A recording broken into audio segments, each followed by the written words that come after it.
கோவை மாவட்டம் கோவனூரில் 70 அடி ஆழ கிணற்றில் தவறி விழுந்த யானையை மீட்கும் பணி தீவிரமாக நடைபெற்று வருகிறது. இது தொடர்பான கள தகவல்களை அங்குள்ள எமது செய்தியாளர் சதீஷிடம் கேட்கலாம்.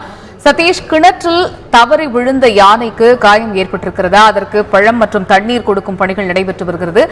70 அடி ஆழ கிணற்றில் இருந்து கிரேன் மூலம் அதை மீட்கும் பணி எந்த அளவில் தற்பொழுது இருக்கிறது?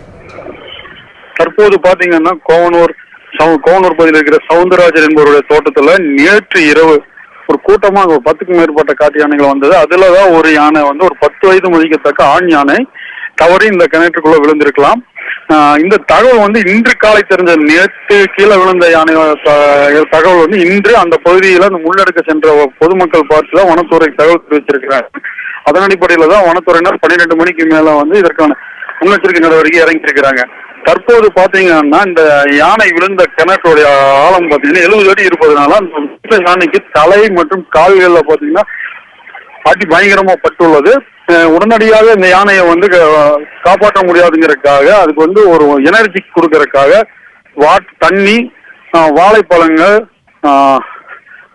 தட்டு, இந்த மாதிரி இங்க லோக்கல்ல இருக்கிற கூட்ஸ் எல்லாம் கொடுத்து அதுக்கான காப்பாற்றுவதற்கான அனைத்து நடவடிக்கைகளில் ஈடுபட்டு இருக்கிறாங்க. மேற்கொண்டு அந்த யானை செல்ல வேண்டிய அந்த பகுதியில பாத்தீங்கன்னா சுத்தியும் கருவேல மரங்கள் இருப்பதனால அந்த கருவேல மரங்களை எல்லாம் வனத்துறையினர் அகற்றி வருகின்றனர். 3 வாகனங்களை வைத்து அகற்றி வருகிறார். மேற்கொண்டு இந்த யானை 10 வயது மதிக்கத்தக்க ஆணையாக இருப்பதால் உடனடியாக போய் அதை காப்பாற்ற முடியாது. அது பலவீனம் அடைந்துள்ளது. அதனால கிரேன் வண்டி அந்த பகுதி கொண்டு வந்து வர்றதுக்காக மேற்கொண்டு சுத்தி அந்த கிணற்று சுத்தி இருக்கிற பகுதியை சரி செய்து கொண்டு வருகின்றனர். சதீஷ், இன்னும் எத்தனை மணி நேரத்தில் கிரேன் அந்த பகுதிக்கு கொண்டு வரப்படும்? அது தொடர்பான தகவல்கள் இருக்கிறதா? கிரேன் மட்டுமின்றி வேறு எந்த கருவிகள் எல்லாத்தையும் உபயோகப்படுத்தி அந்த யானையை 70 அடி ஆழத்தில் இருந்து மீட்பதற்கு நடவடிக்கை எடுக்கப்பட்டு வருகிறது வனத்துறையினரால்?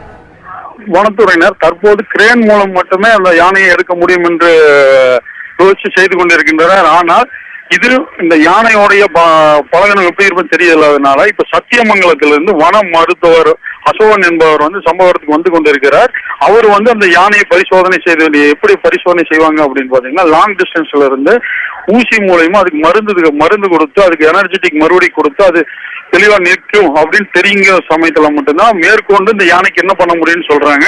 இங்க வனத்துறையினர் கூறுவதை பார்க்கும்போது இன்று ஒரு நாள்லயே இந்த யானையை கீழே இருந்து மேல கொண்டு வந்துட முடியாது அப்படிங்கிற மாதிரியே தெரிகிறது. இந்த வேலை இப்ப செய்து கொண்டிருக்கிற வேலை இன்று இரவும் தொடரும் போல தெரிகிறது.